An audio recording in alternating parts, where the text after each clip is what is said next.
Hi friend family, আশা করি তোমরা সকলে ভালো আছো। আমি অনেক ভালো আছি। তো আমি পাইল, তোমরা দেখছো নুপুর পাইল ব্লগ। তো আজকে আমার 108 দিনের চ্যালেঞ্জ ভিডিও হচ্ছে 6 নম্বর দিন। চলো তোমরা ভিডিওটা দেখতে থাকো, আশা করি তোমাদের ভালো লাগবে। তোমরা হয়তো জানো না আমি কেমন, এই 108 দিনের ভিডিওর মাধ্যমে হয়তো আমাকে কিছুটা চিনতে পারবে। আর আমি 365 দিনের মধ্যে হয়তো 65 দিন এখানে থেকে আর 300 দিন হয়তো কাল্লাতেই পড়ে থাকি, যেহেতু আমার বান্ধবী ললিতা আছে, ওর টানে টানে যাওয়া, আর অনেক সময় আমারও কাজ থেকে থাকে, যেমনটা আমি প্রায় করে থাকি। আজকেও সেই তেমনটাই করেছি। আমি কাল্লা যাব, গুপ্তিপাড়ার টিকিট কেটেছি, সেখানে 10 টাকা বাঁচিয়েছি। আমি জানি বাড়ি থেকে বেরোলে কাউকে না কাউকে তো দেবই। দাদুটা স্টেশনে বসেছিল না, তার জন্য দেওয়া হলো না। চেপে পড়লাম ট্রেনে, আর ট্রেনে উঠে তো মাসি চলে এলো, তো মাসিকে দিতেই হলো। যাই হোক, টাকাটা ভালো কাজেই গেল। আমি স্টেশন থেকে নেমে টোটো চেপে পড়লাম, আর টোটো করে যাচ্ছি পুরো কানলা এলাকাটা আজকে তোমাদের দেখাচ্ছি। দেখো, দেখ এই যে কানলা কালে চলে গেল। আর এখানে একটা কাকু আছে, ফুচকা কাকু, যেখানে আমরা দুজনা যখনই আসি ফুচকা খাই। আজকে ও নেই, আমার একটু ফুচকা খেতে ইচ্ছা করছে। নেই মানে ও বাদলা গেছে।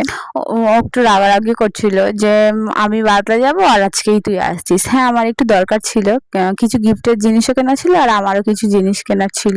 যাই হোক, তার জন্য চলে এসেছিলাম কাল্লা। আমি বসে বসে ভাবি, যদি এমন হতো এই যে রোজ রোজ আমি বাড়ি থেকে বেরোই, এদিকে যাই ওদিকে যাই, যদি তার জন্য কেউ আমাকে টাকা দিত তাহলে কত না ভালো হতো, তাই না? আমার ঘোরাও হয়ে যেত, তার সাথে সাথে একটু ইনকামও হয়ে যেত। তো চলে এলাম বকতে বকতে এইখানেই কাকুর দোকানে। এখান থেকেই আমি বাসনপত্র সবকিছু নিয়ে, আমারও দরকার ছিল গিফটের জিনিস, নিলাম কিছু। তারপরে নিয়ে চলে গেলাম একটু পার্লারে। একটুখানি তো রূপচর্চা করতেই হবে, যেহেতু অন্নপ্রাশন বাড়ি বলে কথা, আর ওখানে বিয়ের মতোই সবকিছু আয়োজন। তারপরে একা একাই ফুচকা খাচ্ছিলাম, আর বান্ধবীরে ফুচকা খেতে খেতে তোর কথা খুব মনে পড়ছিল। যাই হোক, খেয়ে নিলাম ফুচকা, আর এখানে একটু আখের রসও খেয়ে নিলাম। তারপরে আমি তো চলে এলাম বাড়ি। আর এসেটিই দেখছি যে এরা সব রেডি সেডি হয়ে বসে আছে। আমিও তাড়াতাড়ি করে রেডি সেডি হয়ে নিলাম, দিয়ে টোটো বলাই ছিল, টোটো করে চলে গেলাম স্টেশনে। আর দেখো, চুঁচুড়া স্টেশনের মধ্যে বসে বসেও আমার তত্ত্ব সাজানো আর হচ্ছে না। চুঁচুড়া স্টেশনে বসে বসে আমি 4টে তত্ত্ব সাজিয়েছি। যেহেতু ফুলগুলো সন্ধেবেলা দেওয়ার কথা ছিল, ফুলের 2টো ট্রে সাজিয়েছি, আর মিষ্টি দইয়ের হাঁড়ি সাজিয়েছি 2টো। এইখানটা একটা যেটা হচ্ছিল সেটা আমার একটু খারাপ লাগছিল। ভিডিও করছিলাম বলে সবাই রাগারাগি করছিল। রাগারাগি বলতে কি, আমার বাড়ির লোকেরা। এইখানে যে দাদুটা বসে থাকে, এই দাদুটা প্রায় অনেক দিন ধরেই বসে থাকে।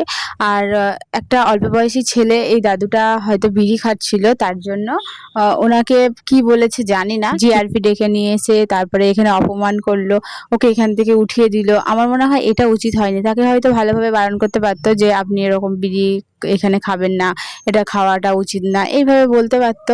যাই হোক, এই জিনিসটা আমার একটু খারাপ লেগেছে, ওই জন্য আমি ভিডিও করছিলাম। আর যাকে আমি টাকা বাঁচিয়ে বাঁচিয়ে টাকা দিই, ওই দাদুটাই ছিল। উঠতে উঠতে চলে গেলাম দিদিদের বাড়ি। আর দিদিরা যেতে না যেতে এখানে আনন্দ নাড়ু দিয়ে দিল। এটা নাকি আনন্দ করে খেতে হয়, ওদের নিয়ম। যাই হোক, এই যে আমাদের তত্ত্ব মন্দিরের সামনে সাজিয়ে রেখেছি। আর এটা পুরোটা তিশানদের বাড়ি। আর দেখো, তিশান আমাকে কি দেখাচ্ছে, যেহেতু তিশান ছোটবেলা থেকে আমার কাছে পড়তো, তো ও সব জিনিস আমাকে ভালোবেসে দেখাতে ভালোবাসে। তো আমাকে কি দেখাচ্ছে দেখো। আচ্ছা দেখি, ও নিজে হাতে বানিয়েছে বলছে, কয় দেখো। আরে বাস, নিজের হাতে লিখতে শিখে গেছিস? গুড বয়, গুড বয় হয়ে গেছে। আজকে আমার ভিডিওটা এই পর্যন্ত। দেখাচ্ছে নেক্সট ভিডিওটা ভালো লেগে থাকলে অবশ্যই কমেন্ট করে জানিও। আমার ভিডিও দেখার জন্য সকলকে অনেক অনেক অনেক থ্যাংক ইউ সো মাচ। যেতে যেতে দিদি খেতে দিয়ে দিল। চলো টাটা।